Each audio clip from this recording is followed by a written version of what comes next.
Hello again, everybody. Today we're going to be working on goal number 3, which is solving by extracting square roots.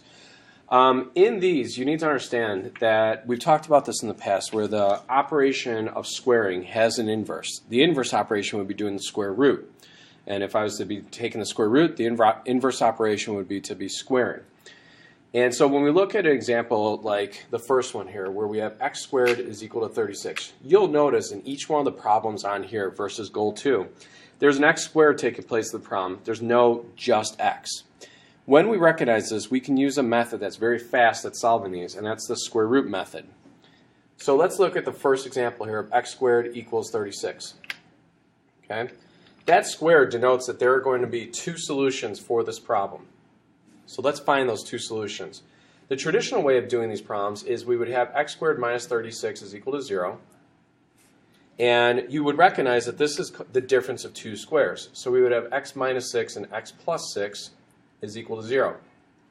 Which means that if we solve, x is going to be 6 and x is going to be negative 6. This is the way of doing it when we were doing the difference of two squares and just regular factoring methods.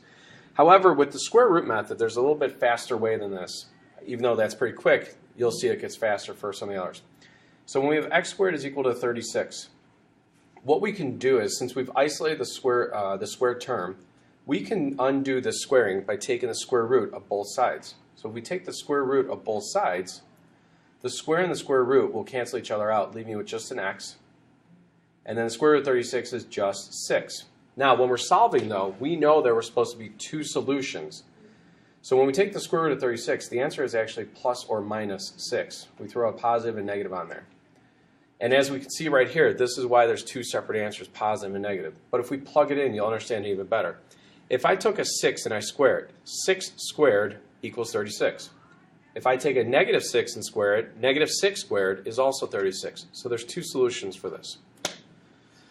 This also will apply when we're doing imaginary answers. So when we take, will there ever be a value that we can square that will give us a negative 49? No. But in the imaginary world of math, there is. So if we take the square root of both sides, the square and the square root will cancel, leaving with just an x. And we know that the square root of a negative is just plus or minus 7i. So we do still get two answers, but they are imaginary answers for this problem. Again, take a look at this third example here. We have more work that we need to do. In the first two examples, the x squared was isolated, x squared was isolated. Over here, x squared is not isolated. So we have to first do two steps to isolate the x squared. That would be to add 3 and divide by 4. If we add 3, we have 4x squared is equal to 64. Divide by 4, we get x squared is equal to 16. And when we take the square root of 16, we end up with x equals plus or minus 4. Okay? Let's do a couple more examples. Let's get a little more challenging though. Now what we've got is a binomial being squared. It's still just one value being squared. So there's no just x in this problem because the square is being applied to the x, okay? Or to the whole binomial. So if we divide both sides by 3, because we're going to isolate what's being squared, we end up with x plus 2 squared equals 4. We can undo the square here by taking the square root of both sides. So if I take the square root of both parts, the square and the square root cancel, leaving you with just an x plus 2. Now on the right side, the square root of 4 is going to end up being plus or minus 2. This is where it gets a little tricky. You need to make sure you understand that there are actually two separate problems now that we've created. There's one here where it says x plus 2 is equal to positive 2, and then there's one where it's x plus 2 is equal to negative 2. If we solve for each one of these, we get that x is 0 and that x is equal to negative 4. So two completely different values. In these first examples, it was 6 and negative 6, 7 and negative 7, and then 4 and negative 4. So what happens is you kind of develop a habit of just saying, well, it's plus or minus whatever my answer is that I get. But when we get down to where there's binomials, you'll see you actually get two completely different answers. Let's see if that happens for each one of these. So look at our second example here of the binomial being squared. The binomial is isolated, so let's take the square root of both parts. Square and square root will cancel, leaving me with the 2x minus 1 equals plus or minus the square root of 3. So we still have to isolate that x in the problem. So let's go 2x minus 1 equals our positive square root of 3, and 2x minus 1 equals our negative square root of 3.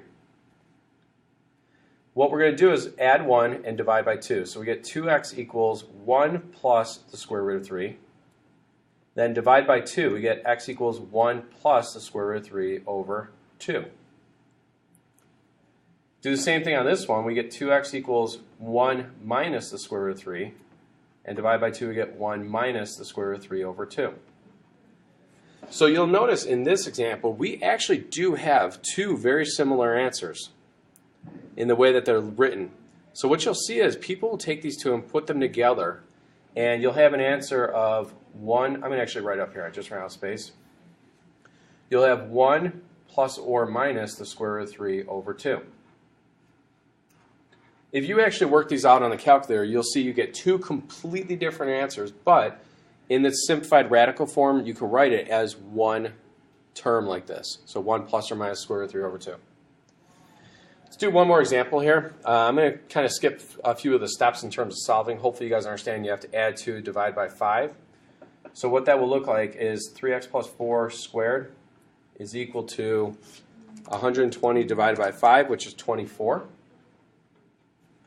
Take the square root of both sides, and we end up with 3x plus 4 equals plus or minus the square root of 24. Now we've learned in the past that all radicals have to be in the simplified form. So when we take the square root of 24, we can actually reduce this. So if we do it separately here, we're going to have the square root of 24 can be actually written as square root of 4 times 6, which means it'll be 2 root 6. So let's go ahead and write 3x plus 4 equals 2 plus or minus 2 root 6.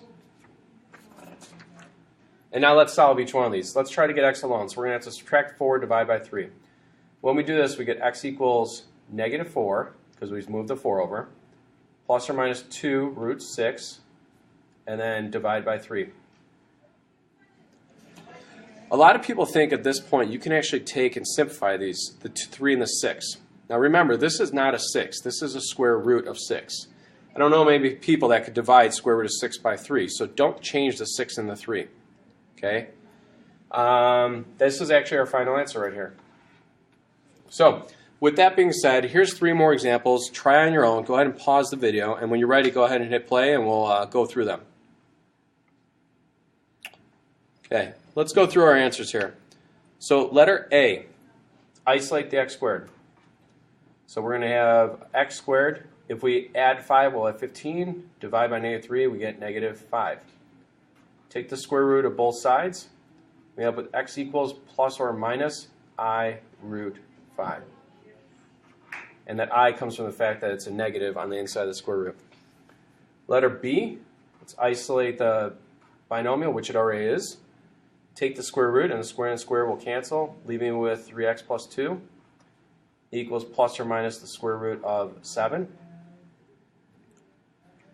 2 steps to solve for x. We have to subtract 2 and divide by 3. So we have x equals subtracted 2, and then divided by 3. And these are our 2 separate answers here. Letter C, final one. We're going to have to add 2 and divide by negative 3 to isolate our binomial here. So we have x plus 1 squared equals negative 18. Take the square root of both sides. Square and square root cancel, leaving me with x plus 1 equals, square root of 18 could actually be reduced as well. So if we take the square root of 18, that's going to become 9 and 2. So that'll be 3 square root of 2. But since we had a negative in here, it's going to be I. So 3i square root of 2. So this will be plus or minus 3i square root of 2. Let's subtract 1. We get x equals negative 1 plus or minus 3i square root of 2. Okay. Go back, watch them again if you don't understand them. I know I moved a little quickly. Feel free again to come and see me during seminar if you have further questions or need more help. Take care, and we'll talk to you soon.